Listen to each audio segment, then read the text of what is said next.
Yeah. I was wondering if you can tell us about your collaboration with Genesis Peerage and the State of It.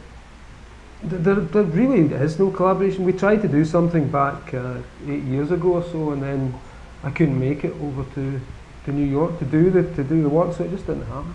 And I haven't spoken to Jen for quite a while actually. So no, I'm afraid there's no news on that one. There's nothing going on in that front. And it?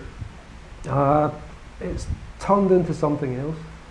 It was the novel I started writing, and then I just, I know you're really good at writing novels, right? But I just remember Dennis Potter wrote this thing, and it said some guy writing a novel, and he said bloody descriptions of the sky, and I looked at my own writing and just thought bloody descriptions of the sky, So I prefer to work with pictures. So, but it's turned into something else. It'll probably be out as a comic thing, because that's the medium I prefer to work with. Anything else? I was wondering if has the city of Los Angeles inspired your writing in any way? If so, how? Oh yeah, absolutely. The new stuff that I'm doing is really LA inspired, and it's quite different. How so? It's just got the feeling, I'm trying to get the last stuff I've been doing is quite pastoral, like Superman and Right. Seven Soldiers are pastoral because I've been living in the country.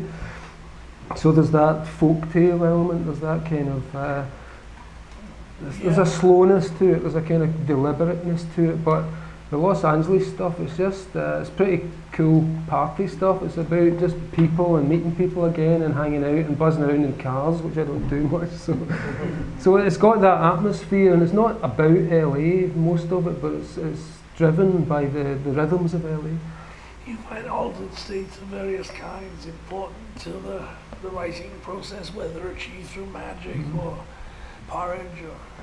I think it's always an altered state. I mean, when you're writing, no matter what, it's not that I think these, it's drug-induced states or sickness-induced states are all very interesting, but they don't make you a writer. Right.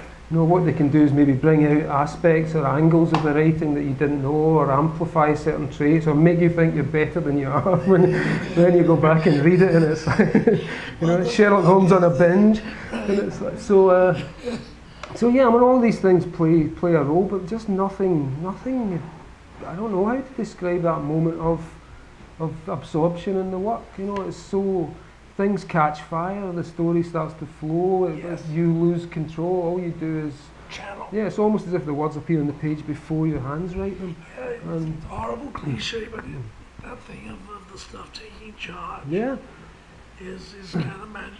And that's what, I had that idea that maybe there is something actually happening there, the emergence theory. Of course. And the notion that maybe your story has become complex enough to start computing, Yes. and that's when it runs away with itself, Yes, and you yes. lose control. But at the same time, it becomes more like a dance. You've stopped directing the Well, story, you're and you start to witnessing. participate.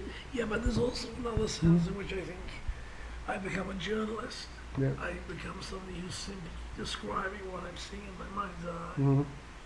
And just simply trying to keep up.